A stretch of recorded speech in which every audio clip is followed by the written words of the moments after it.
নমস্কার। শুরু করছি শ্রী শ্রী মায়ের পদপ্রান্তে বইটি থেকে পাঠ। প্রথমে ঠাকুরের প্রণাম মন্ত্র। ওং স্থাপকায় চ ধর্মস্য সর্বধর্ম স্বরূপিণে অবতার বরিষ্ঠায় রামকৃষ্ণায় তে নমঃ। মায়ের প্রণাম মন্ত্র। ওং জননীং স্থারদাং দেবীং রামকৃষ্ণং জগদ্গুরুং পাদপদ্মে তয়ো শ্রিত্বা প্রণমামি মুহুর্মুহু। স্বামীজির প্রণাম মন্ত্র। নমশ্রী জ্যোতিরাজায় বিবেকানন্দ সৌরয়ে সচ্চিৎ সুখ স্বরূপায় স্বামিনে তাপহারিণী। গত পর্বে আমরা স্বামী শারদেশানন্দের স্মৃতিচারণ মাতৃ সমীপে থেকে পাঠ করেছিলাম। যেখানে শেষ করেছি তার পরবর্তী অংশ থেকে আজকে পাঠ করব। সংসার ত্যাগী সাধুদের প্রতি মায়ের স্বাভাবিক এক প্রীতি ছিল। মায়ের খুড়তুতো বোনের ছেলে বাঁকু অল্প বয়সে সাধু হয়ে গৃহত্যাগ করে। মা শুনে বলেন, সাধু হয়েছে, খুব ভালো কাজ করেছে। কি আছে এই হাড়মাসির খাঁচাটায়? এই তো দেখো না, বাতে ভুগে মরছি। এই দেহটাতে আছি কি?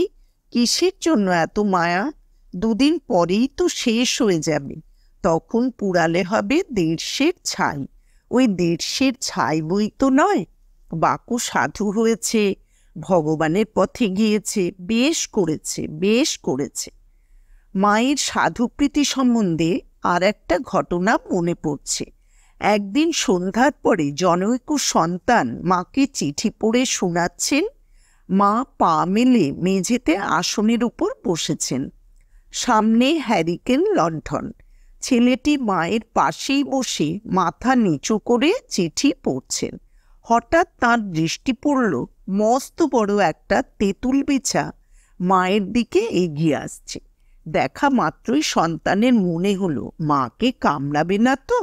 সঙ্গে সঙ্গে এক লাথি মেরে সেটাকে পিষে ফেললেন। তার লাঠি বা অন্য কিছু নেবার সময় ছিল না। মা মৃত জীবটির দিকে সকরুণ দৃষ্টিতে চেয়ে ধীরে ধীরে বললেন, সাধুর পায়ের আঘাতে প্রাণ গেল। এমনভাবে বললেন যেন তার আত্মার সদ্গতি হল। মায়ের সন্ন্যাসী সন্তানগণ তার ইচ্ছার তিলমাত্র বিরুদ্ধেও কখনো কিছু বলতেন না। তবে তার পাদপদ্মে আকুল আবেদন ও প্রার্থনা জানাতেন। মাও তা পূর্ণ করতেন সময় বিশেষে। মায়ের ছেলেরা অবোধ, তাই তারা নিঃসংকোচে অন্তরের আকাঙ্ক্ষা ব্যক্ত করে ফেলেন। মা হাসেন, কখনো শোনেন, কখনো শোনেন না, ভুলিয়ে অন্যমনস্ক করে দেন। পূজনীয় কপিল মহারাজ মায়ের বিশেষ স্নেহের অধিকারী। উদ্বোধনে বহুদিন মায়ের পদচ্ছায়ায় বাস করেছেন। একবার জয়রামবাটিতে মায়ের অসুখের পর মা সারতে না সারতে তাকে কলকাতা যাবার জন্য বারবার বলতে লাগলেন। মা কিন্তু সে সকল কথায় কান দিলেন না। অপরের কাছে বললেন, ওরা হলো ন্যাংটা পোদা সন্ন্যাসী। উঠ বললে উঠল, বস বললে বসল, ভাবনা নাই, চিন্তা নাই, কম্বল কাঁধে ফেলে চলল। আমার কি তা চলে? আমার কতদিক ভেবে কাজ করতে হয় যাতে অপরের কোনো অসুবিধা না হয়। সামান্য ব্যাপার নিয়ে হইচই হট্টগোল সৃষ্টি করা আমাদের স্বভাব এবং ফলে দুঃখ অশান্তিও ভোগ করি। মা সব ব্যাপারে ধৈর্য ও সহিষ্ণুতা অবলম্বন করে নীরবে সব সহ্য করার জন্য শিক্ষা দিতেন। স স স, যে সয় সে রয়, যে না সয় সে না সয়। নিজের দুঃখ কষ্টের জন্য মাকে কখনো অপরকে দোষ দিতে দেখা যেত না। মা সকলকেই শিক্ষা দিতেন, মানুষ স্বীয় কর্মেরই ফল ভোগ করে। এজন্য অপরকে দোষী না করে ভগবানের নিকট প্রার্থনা ও তাঁর কৃপার উপর নির্ভর করে ধীরভাবে সকল অবস্থায় সহ্য করে যাওয়াই প্রয়োজন।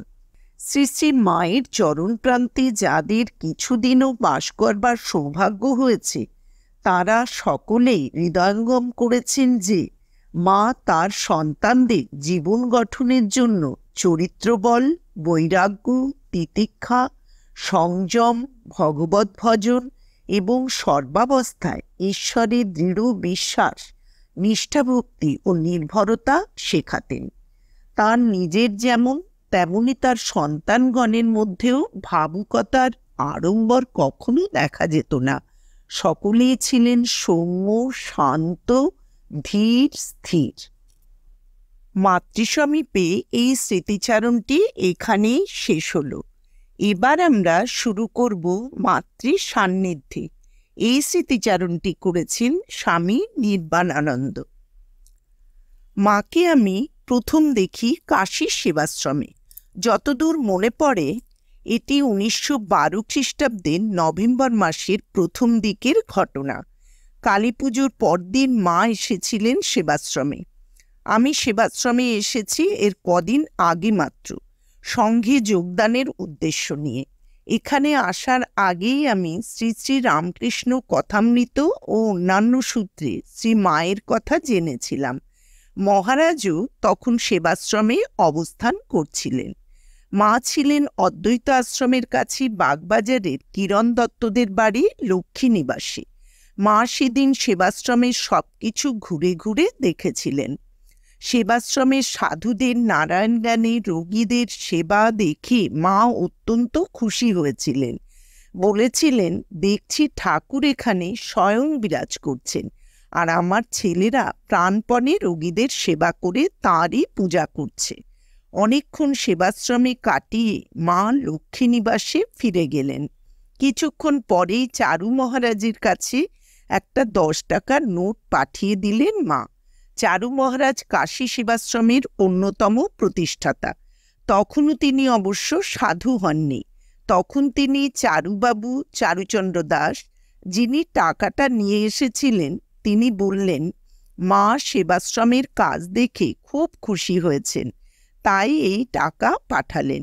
মা আরও বলেছেন, সেবাশ্রম দেখে আমার এত ভালো লেগেছে যে এখানেই স্থায়ীভাবে থাকতে ইচ্ছা করছে। সে কথা শুনে মহাপুরুষ মহারাজ, হরি মহারাজ, কেদার বাবা, চারু মহারাজ প্রভৃতির সে কি আনন্দ। মাস্টারমশাইও তখন কাশীতে ছিলেন। সেবাশ্রমের কাজ তার মনোপুত ছিল না। তার ধারণা ছিল রোগীর সেবা, হাসপাতাল চালানো এগুলি সাধুদের কাজ নয়। এসব ঠাকুরের ভাবেরও পরিপন্থী। সাধুরা শুধু সাধন ভজন নিয়ে থাকবেন। সেবাশ্রম দেখে মায়ের মন্তব্য এবং 10 টাকা দেওয়ার কথা উল্লেখ করে মহারাজ মাস্টারমশাইকে বললেন, শুনলেন তো সব? মাস্টারমশাই বললেন, মা যখন বলেছেন তখন আর কি কথা, এসব নিশ্চয়ই ঠাকুরের কাজ, না মেনে উপায় আছে? মা সেবার কাশীতে বেশ কিছুদিন ছিলেন। মাঝে মাঝে অদ্বৈত আশ্রমে এবং সেবাশ্রমে তাঁর পদধূলি পড়ত। মহারাজ রোজই সকালে লক্ষ্মী নিবাসে যেতেন মাকে প্রণাম করতে। সঙ্গে আমরাও থাকতাম কখনো কখনো। মায়ের সঙ্গে তখন কথা খুব বেশি না হলেও মা আমাকে যে বিশেষ স্নেহ করতেন তা টের পেতাম। 1914 খ্রিস্টাব্দের ডিসেম্বরের শেষে মহারাজের নির্দেশে সেবাশ্রম থেকে মঠে আসি। মা তখন উদ্বোধনে। মঠে ফিরে আসার পর মাকে দর্শন করতে উদ্বোধনে গিয়েছি। মঠে আসার আগে মাস 2 বন্যাত্রাণের কাজে কাশী থেকে পশ্চিমবঙ্গে এসেছিলাম। পরিশ্রম ও অনিয়মের ফলে আমার শরীর তখন একটু খারাপ হয়েছিল বোধহয়। মায়ের চোখ তা এড়ায়নি। আমাকে দেখেই খুব উদ্বেগ ব্যাকুল স্বরে মা বললেন, এ কি চেহারা করেছ তুমি? আমি বললাম, কিছুদিন বন্যাত্রাণের কাজে থাকতে হয়েছে, সেখানে খাওয়া দাওয়ার কোনো ঠিক ছিল না, সেজন্য হয়তো শরীর একটু খারাপ হয়েছে। মা বললেন, একটু না, বেশ খারাপ করেছ শরীর। এবার কদিন ভালো করে খাওয়া দাওয়া করে শরীর সেরে নাও। কত কাজ করবে তোমরা ঠাকুরের, শরীর ঠিক না হলে কি করে চলবে? মঠে ফেরার সময় আবার মা ওই কথা মনে করিয়ে দিলেন। সেবার মঠে কয়েক মাস মহারাজের সেবায় নিযুক্ত ছিলাম। এই সময় আমার মনে উত্তরাখণ্ডে গিয়ে কিছুদিন তপস্যা করার জন্য প্রবল বাসনা হয়। মা আছেন উদ্বোধনের বাড়িতে, সেখানে গিয়ে মায়ের কাছে প্রার্থনা জানালাম তপস্যায় যাবার অনুমতি দিতে। মা প্রথমটায় কিছুতে রাজি হলেন না, ব্যাকুলভাবে বললেন, না বাবা, তুমি ছেলে মানুষ, তোমার এখন তপস্যায় গিয়ে কাজ নেই, সেখানে কোথায় থাকবে, খাওয়া কি করে জুটবে। কিন্তু আমিও ছাড়ব না, মাকে মিনতি করতে থাকি অনুমতি দেওয়ার জন্য। মা আবার বলেন, না বাবা, তোমার কষ্ট হবে, তপস্যায় যাবার দরকার নেই বাবা তোমার। মায়ের কণ্ঠে ব্যাকুলতা আর উৎকণ্ঠা যেন ঝরে পড়ে, কিন্তু আমিও নাছোড়বান্দা, বারবার মিনতি করে যেতে থাকি যাতে তিনি অনুমতি দেন। মা শেষে বললেন, আচ্ছা বাবা, তপস্যার জন্য যখন তুমি এত ব্যাকুল হয়েছ, তখন বলি, তুমি বাবা কাশী যাও, সেখানে সেবাশ্রমে থাকবে আর বাইরে ভিক্ষা করে খাবে, অন্য কোথাও আর যেও না। আমি তখন মাকে বললাম, আমি কিন্তু মা তাহলে পায়ে হেঁটে কাশী যাব। মা প্রথমে তাতে রাজি হননি, পরে আমার মিনতিতে রাজি হন। বিদায় নেবার আগে মা আমার মাথায় হাত দিয়ে বললেন, খুব আশীর্বাদ করছি বাবা, তোমার সিদ্ধি হোক। মাস 5-6 পর মায়ের আশীর্বাদ মাথায় নিয়ে পদব্রজে কাশী রওনা হলাম। সেবার 7-8 মাস কাশীতে ছিলাম। কাশী থেকে মঠে ফিরে এসে আবার মহারাজের সেবায় নিযুক্ত হলাম। মহারাজ বলরাম মন্দিরে থাকতে খুব ভালোবাসতেন, প্রায় মঠ থেকে আসতেন বলরাম মন্দিরে। বলরাম মন্দিরে মহারাজের কাছে থাকবার সুবাদে প্রায় উদ্বোধনে যেতাম, তাই তখন মাকে প্রণাম ও দর্শন করার সৌভাগ্য প্রায় রোজই হতো, কথাবার্তাও হতো। মায়ের গলার স্বর খুবই মিষ্টি ছিল। অন্যদের সামনে সাধারণত লম্বা ঘোমটা দিয়ে মুখ ঢেকে রাখলেও আমি কখনো মাকে ওইভাবে দেখেছি বলে মনে পড়ে না। আমি মাকে যখনই দেখেছি, মায়ের শ্রীমুখ দর্শনের সৌভাগ্য হয়েছে। মায়ের শেষ অসুখের সময় মহারাজ ছিলেন ভুবনেশ্বরে, আমিও ছিলাম সেখানে তাঁর সেবায়। মায়ের মহাসমাধির দিন 1920 খ্রিস্টাব্দের 21শে জুলাই মঙ্গলবার রাত 1:30 নাগাদ আমি মহারাজের ঘরে ঢুকে দেখি তিনি একটি আলোয়ানে সারা শরীর ঢেকে ইজি চেয়ারে বসে আছেন, মুখ খুব গম্ভীর। আমাকে দেখে মহারাজ বললেন, সূর্য, রাত এখন কত? কেন জানি না মা ঠাকুরের জন্যে মনটা কেমন করছে, তিনি কেমন আছেন কে জানে। আমি তাকে জিজ্ঞেস করলাম, শোবেন না? মহারাজ কোনো উত্তর দিলেন না।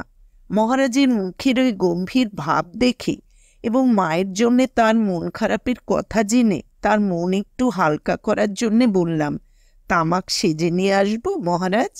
মহারাজ কোনো উত্তর না দিয়ে একইভাবে বসে রইলেন। তার ভাব দেখে তাকে আর কিছু জিজ্ঞেস করার সাহস হলো না। আস্তে আস্তে তার ঘর থেকে বেরিয়ে এলাম। পরদিন সকালে মহারাজকে একটু অস্থির বলে মনে হলো। অন্যান্য দিন সকালে একটু বেড়াতে বেরোতেন, সেদিন গেলেন না। সামনের বারান্দায় পায়চারি করতে লাগলেন। সেদিনই পোস্ট অফিস থেকে পিয়ন একটি টেলিগ্রাম নিয়ে এলো, শরৎ মহারাজের অর্থাৎ স্বামী শারদানন্দের টেলিগ্রাম। আগের রাত্রে 1:30টার সময় উদ্বোধনে শ্রী শ্রী মা দেহরক্ষা করেছেন। আমার মনে পড়ল গত রাত্রে প্রায় ওই সময়ই মহারাজ ঘুম ভেঙে জেগে উঠেছিলেন আর বলেছিলেন মায়ের জন্যে মন কেমন করছে। খবরটি পেয়ে মহারাজের মুখ এক অব্যক্ত বেদনায় থমথম করতে লাগল। তিনি শুয়ে পড়লেন, খানিক পরে আবার উঠে বসলেন। বললেন, আমি হবিষ্যি করব। মায়ের শিষ্য যারা আছে তারা 3 দিন হবিষ্যি করবে, জুতো পরবে না। 3 দিন তিনি কারো সঙ্গে কথা বলেননি। 12 দিন হবিষ্যান্ন খেয়েছিলেন এবং জুতো ব্যবহার করেননি। একদিন বললেন, এতদিন পাহাড়ের আড়ালে ছিলাম।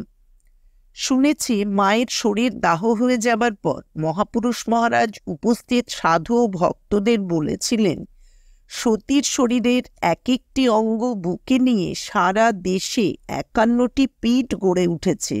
সেই সতীর সমস্ত শরীর আজ বেলুড় মঠের মাটিতে মিশে রইল। তাহলেই বুঝে দেখো বেলুড় মঠ কত বড় তীর্থ। মঠে গঙ্গার ধারে যে 3টি মন্দির আছে, রাজা মহারাজের মন্দির, মায়ের মন্দির আর স্বামীজির মন্দির, তার মধ্যে মায়ের মন্দির গঙ্গার দিকে মুখ করা, অন্যগুলোর চেয়ে আলাদা। মায়ের গঙ্গা বাই ছিল। গঙ্গা স্নান করতে, গঙ্গা দর্শন করতে ও গঙ্গার তীরে থাকতে মা ভালোবাসতেন। তাই মায়ের মন্দির গঙ্গার দিকে মুখ করা। মা সব সময় গঙ্গা দর্শন করছেন। মহারাজ বলতেন, মাকে চেনা বড় শক্ত। ঘোমটা দিয়ে সাধারণ মেয়েদের মতো থাকেন, অথচ তিনি সাক্ষাৎ জগদম্বা। ঠাকুর না চিনিয়ে দিলে আমরাই কি মাকে চিনতে পারতাম? একজন ভক্ত আমাকে একবার বলেছিলেন, তাকে মা নিজে বলেছিলেন, আমি সীতা। মাতৃসান্নিধ্যে এই স্মৃতিচারণটি এখানেই শেষ হলো।